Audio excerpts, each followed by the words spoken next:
I'm a police officer in South Jersey.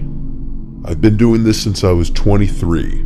For the most part, it's not as exciting as it's cracked up to be. Not a whole lot happens in my county. Usually the worst calls are disturbance calls or an occasional shoplifting, with something a little more serious sprinkled in there once in a blue moon. I've done just about every possible shift there is. I did my time on the night shift, and there were definitely some weirder calls during the night shift than the day shift. But this one time I was working the night shift, I didn't get any calls. I was just cruising on a quiet road with no streetlights and woods on both sides. I saw the reflection of taillights suddenly approaching on the right-hand side of the road on the grass. As I got closer, I saw that the driver's side door was open. I started to veer onto the grass as I slowed down, fully planning on getting out to see if the driver needed assistance. I saw someone step out of the car, stand by the door for a second, then started to run into the woods. I radioed the codes for a suspicious person or vehicle, then got out of the car with my flashlight on and my hand on my holster just in case. In this situation, I had to expect the worst. I got to the front door of the car and looked inside, half expecting to see someone else sitting in there, but the car seemed empty. There was a seriously foul odor emanating from inside the car though. It smelled like a rotting animal. I called out to the woods, asking if anybody's there and needs assistance, and I stepped to the tree line waving the flashlight around. I went back to the car to take a closer look inside the passenger side.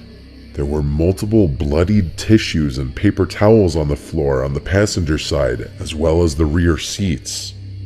They were soaked in blood. The entire papers were dark red. At some point while looking inside the car, I heard footsteps inside the woods. I spun around with my flashlight and yelled, "Come out of the woods." I didn't see anyone. Someone was hiding in there, and that was confirmed when I heard a deep voice somewhere beyond the trees and shrubs.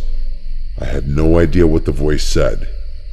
I responded saying, "Show yourself, are you hurt?"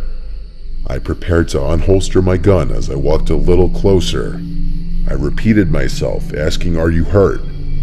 No response. The voice I heard before didn't sound like a person in pain bleeding out. Additionally, why would they run into the woods upon seeing a police car? Something was way off. I went back to the car and requested assistance. I noticed as I investigated the car further that it had no plates, and when I went back inside of the rear, I found something that made me almost puke from shock. There was something heavy wrapped in bloodied paper towel. I unwrapped it with my gloves on to find a severed hand, and it took me a hot second to realize what it was, because it was completely dark red soaked in blood. Now this situation went from a 5 to a 10. I radioed that there was a possible murder and needed backup. I now put my cruiser's lights on to help other officers more easily identify my location. When backup arrived, we did a thorough search of the woods, looking for possible blood trails. Nothing though. There were not even any blood trails leading from the car, which meant that the hand and blood on the tissues I found may not have been from the person who I saw run into the woods. Eventually the canine unit had to come and search for the person. Hours upon hours went into this search, well past dawn, turning up nothing. The vehicle was taken into custody. It had been reported stolen by a resident of a nearby town, who said he had no idea who could have stolen his car. Fingerprints had been collected from the steering wheel, and DNA testing had been done on the hand. There was not a single match to anybody in the database. To this day, there was never any progress in finding out who the driver of that car was, and whose severed hand that was.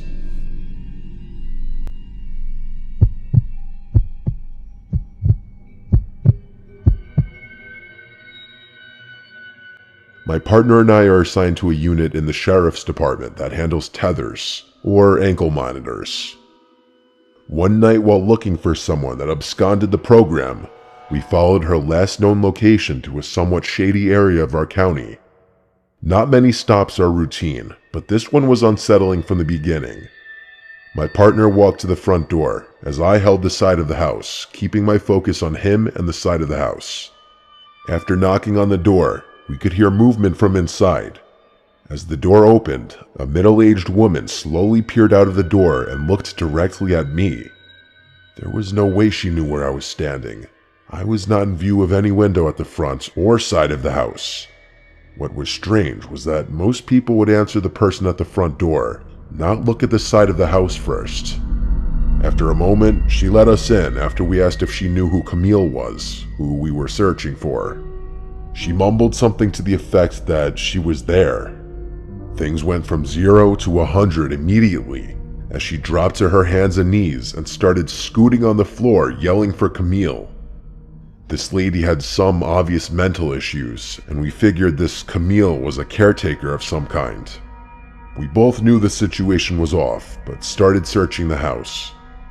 The entire time this woman was yelling for Camille, never once getting back to her feet, just kind of following us on the ground. The time must have been around 8 p.m. and it was dark outside. The inside of the home had one light on. There were no TVs or any electronics of any kind. The house had a strange feeling to it. The layout of this older style home had about 4 bedrooms and 2 floors. Every time I left a room, I swear I was in a part of the house I had not just been in. I would enter a hallway and seemingly be in another part of the house, like I entered a dimensional gap or something. The woman would sometimes be right behind me without making a sound. I was starting to question how all of this was possible. At one point, we both entered the upstairs, which looked to be a regular upstairs with bedrooms, or maybe a bathroom at the top of the stairs. As we tried to open the door, initially it would not budge. It appeared that it had been sealed somehow, like it had been painted over, and paint had dried in the seams of the door. After putting in a little extra effort, the door opened, revealing an attic, not bedrooms. If you remember Paranormal Activity, when the guy finds a picture of his wife and child in the insulation, that's what it looked like. There was nothing but storage space, insulation, and an older style light bulb with a string hanging from it. The lady was just sitting at the bottom of the stairs watching us, occasionally yelling for Camille. After what seemed like an hour of searching this house over and over again, going into rooms I swear I had just left, we called it and cleared the property. As we drove off, the woman was now standing right in front of the door, staring at us as we left. According to when we called dispatch and when we cleared, we were only there for 20 minutes. It felt like we were there for well over an hour or two. I don't know what was more unsettling, the fact that it was late at night, the lady yelling Camille's name and scooting on her hands and knees, her quietly showing up behind me when I had not heard her move, or the fact that she was standing at the door just staring at us as we left. We have not returned to that house.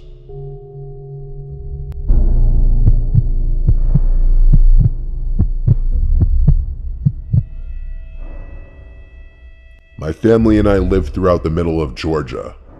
Not many stories come out of this area, and this one I'm about to share makes us glad of that fact. My cousin, who I'll call Bob, has been a police officer for 5 years. He went into the force bright-eyed and optimistic, I guess like so many do. It sounds corny, but he genuinely wanted to make a difference and help improve the lives of the people in his community. One day, they got an alert from a house somewhere between Macon and Roberta. To hear Bob tell it, it was a place that people had thought was abandoned for years. Gives you an idea of the state the house was in. Anyway, when they arrived, an older gentleman was sitting on the steps outside the front door with his hand in his pockets. Bob and the other officer approached him and were alarmed to see that the man was crying. Well, not crying really, but sobbing, and he was also muttering something to himself about how awful it is. They tried to question the man, but the guy was completely incoherent. It didn't take but a couple of seconds to figure out that the poor guy was traumatized. As his partner called for another car, Bob drew his gun and decided to enter the house. The smell inside the house was overpoweringly rancid. He told me that the kitchen and living room were a total wreck. It was clear the owners of the house were hoarders. Pots and pans stacked damn near to the ceiling, spoiled food all over the table, takeout containers scattered all over the floor. Disgusting. As procedure dictates, Bob called out to see if anyone would answer. Silence. He told me that even with all his training and experience over those past 5 years, his heart rate was already building fast. Gun at the ready, he checked out the living room and saw nobody was there either. He made his way down the hall where the smell was getting much worse. Just as it all became too much, he covered his mouth and nose and opened the door to what he suspected was the bedroom. In the bed were 2 corpses, gray-skinned and covered with flies. Despite his churning stomach, Bob decided to go in for a closer look, a decision he said he's regretted since. One of the corpses was male, the other female. The skin on their faces was already starting to fall off, and the flies were flying in and out of their mouths. Some were landing and sitting on their eyeballs. As Bob inspected the female's corpse, he was horrified to find that she was holding an even smaller dead body, an infant. It wasn't until a large cockroach crawled out of the dead infant's mouth that Bob ran outside the house, doubled over, and threw up his lunch all over the steps the man had been sitting on. When the other cars finally arrived, they were able to do a more thorough inspection. The older man that Bob and his partner had met when they first arrived was a former co-worker and friend of the dead man. They'd worked together at a peach packing company. The man hadn't showed up for over a week, and he'd gone to their house to see if he was okay. The poor man had been the first to see that horrible sight in the bedroom. The story that they put together was that the wife and husband had at some point become addicted to opioids. After some kind of operation a year or so before, they had started abusing painkillers together, and the addiction grew and grew until they started shooting up and snorting heroin. Their daughter, who wasn't more than a couple years old, had died of neglect. When the husband and wife discovered their baby's corpse, they finally broke completely and decided to end themselves. The coroner found enough heroin in both their bodies to kill them twice over. Bob's still on the force, but he started drinking a little too much after that. He's been going to therapy and he's since managed to get his drinking under control. But almost every time we talk, he says that he still has nightmares about that poor child's corpse. And in his nightmares, the baby's still crying.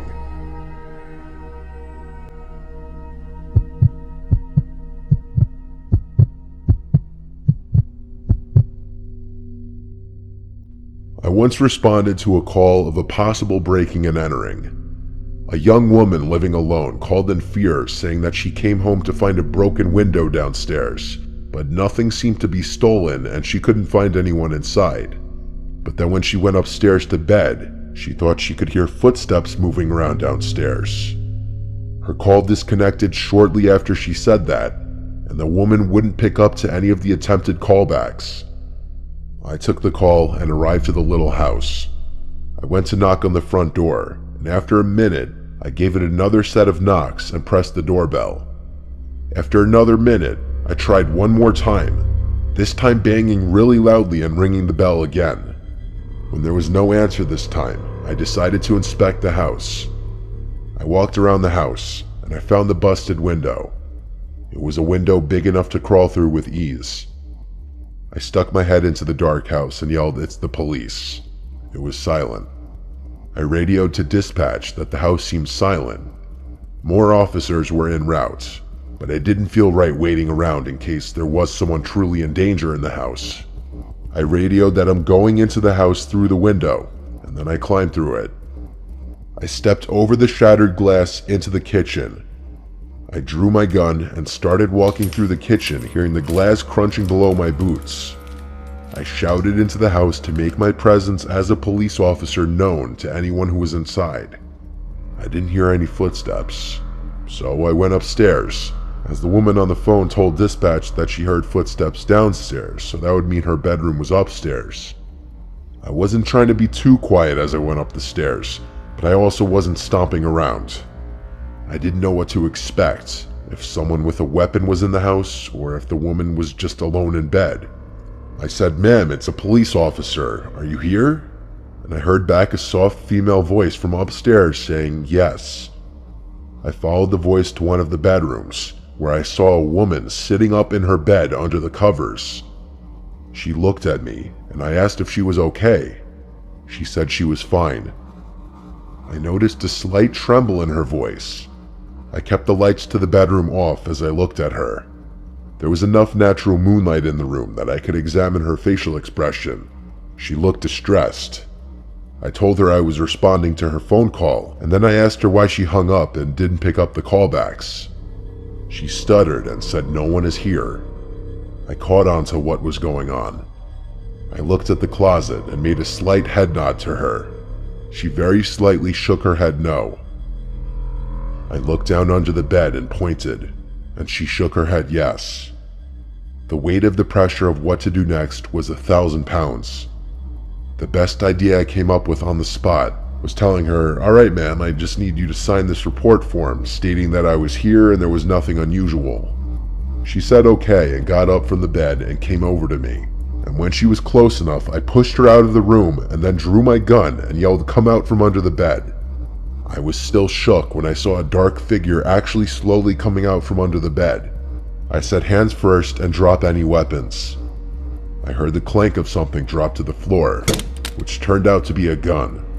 A middle-aged man in all black clothes stepped out from under the bed with his hands up. I made the arrest on the spot and brought him outside, right around the time the other officers were arriving. The woman had hung up the phone on the police when she thought the footsteps were upstairs and she didn't want the intruder to hear the audio from the phone call. This was also why she didn't pick up the phone, because by this point the intruder entered the room and had her at gunpoint. And since the police were already coming, for whatever reason, instead of fleeing the scene, the intruder threatened to shoot the woman if she made a sound when the police came. After I had rung the bell, he hid under the bed and told her to pretend he wasn't there. I'm glad I was able to catch on to the situation. It could have gone a number of ways if I hadn't.